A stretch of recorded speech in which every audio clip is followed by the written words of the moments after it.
অন্তপৰিল শ্বাসৰুদ্ধকৰ পৰিস্থিতিৰ হোৱাইট হাউচত প্ৰৱেশ কৰিবলৈ সাজু জো বাইডেন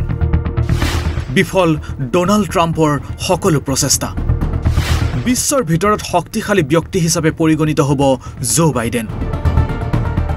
নানা প্ৰত্যাহ্বানৰ পাছতো আমেৰিকাৰ ৪৬ সংখ্যক ৰাষ্ট্ৰপতি হোৱাৰ স্বীকৃতি লাভ কৰিলে জো বাইডেনে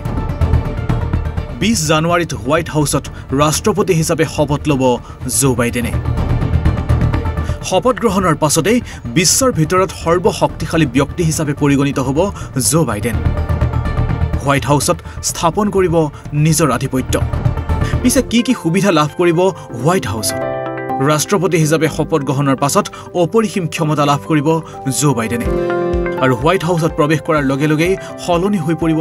জো বাইডেনৰ জীৱন শপত গ্ৰহণৰ পাছত হোৱাইট হাউচলৈ স্থানান্তৰিত হ'ব জো বাইডেন হোৱাইট হাউচ হৈছে মাৰ্কিন যুক্তৰাষ্ট্ৰৰ ৰাষ্ট্ৰপতিৰ চৰকাৰী বাসভৱন ই অত্যন্ত সুৰক্ষিত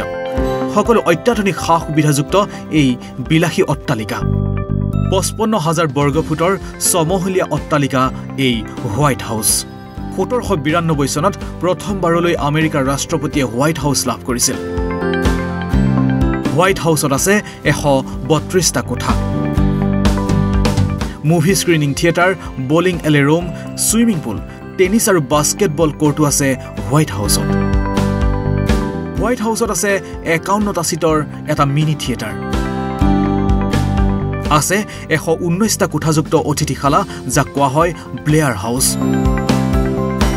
এই ঘৰৰ আয়তন ৭০,০০০ বৰ্গফুট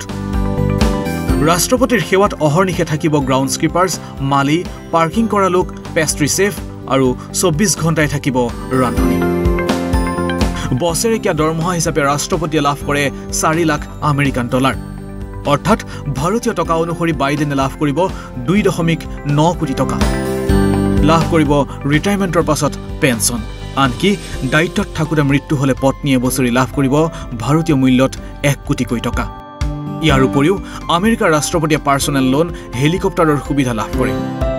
আমেৰিকাৰ ৰাষ্ট্ৰপতিয়ে $৫০,০০০ অৰ্থাৎ ৪০ লাখ টকা বছৰিকা ভাত্তা পৃথককৈ লাভ কৰে আমেৰিকাৰ ৰাষ্ট্ৰপতি হিচাপে বিভিন্ন ধৰণৰ ভাত্তা লাভ কৰিব জো বাইডেনে যাত্ৰা কৰাৰ বাবে আমেৰিকাৰ ৰাষ্ট্ৰপতিয়ে লাভ কৰে ভাৰতীয় হিচাপত ৮০ লাখ টকা প্ৰায় ১৪ লাখ টকা বছৰিকা এণ্টাৰটেইনমেণ্ট ভাত্তা লাভ কৰিব ৰাষ্ট্ৰপতিয়ে মাৰ্কিন ৰাষ্ট্ৰপতিৰ নিৰাপত্তাৰ বাবে থাকিব সিক্ৰেট ওৱান ছাৰ্ভিচ ২৪ ঘণ্টাই তেওঁলোকে মাৰ্কিন ৰাষ্ট্ৰপতি আৰু তেওঁৰ পৰিয়ালক নিৰাপত্তা প্ৰদান কৰিব মেৰিলেণ্ডৰ পাৰ্বত্য এলেকাত ১২৮ একৰ এটা বিশ্ৰামঘৰ লাভ কৰিব জো বাইডেনে ৰাষ্ট্ৰপতিৰ সেৱাত থাকিব সুৰক্ষিত দুৰ্গস্বৰূপ এয়াৰক্ৰাফ্ট 1 বিমান থাকিব দুখন বোয়িং 747-200 বিজেটছ বিমান ৰাষ্ট্ৰপতি বাইডেনে লাভ কৰিব কেডিলেকৰ দ্য বিষ্ট নামৰ এখন বিশেষ বাহন ১২.৭ চেণ্টিমিটাৰ ডাঠ প্লেটিংযুক্ত এই বাহন ৰাষ্ট্ৰপতিৰ বাবে ৰক্ষা কৱচস্বৰূপ এই বাহনৰ টায়াৰ পাংচাৰ হোৱাৰ পাছতো কাৰ্যক্ষম হৈ থাকে বাহনত আছে স্বয়ংক্ৰিয় oxygen supplier fire fighting system আৰু ব্লাড বেংক এই বাহনৰ পৰা নিক্ষেপ কৰিব পাৰি কন্দুৱা গেছৰ পৰা গ্ৰেনেড পৰ্যন্ত আনহাতে আমেৰিকাৰ ৰাষ্ট্ৰপতিয়ে নিজৰ নামত লাভ কৰে এখন দেশ ৱাশ্বিংটন ডিচিৰ পৰা ১০০ কিলোমিটাৰ দূৰৈত অৱস্থিত এই দেশখনৰ নাম কেম্প ডেভিড ১৯৭৮ চনত $২৫,০০০ খৰচ কৰি নিৰ্মাণ কৰা হৈছিল কেম্প ডেভিড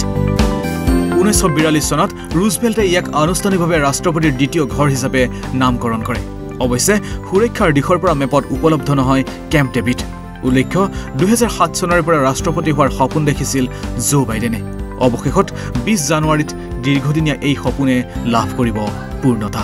ইণ্টাৰনেশ্যনেল ডেস্ক ঈশান নিউজ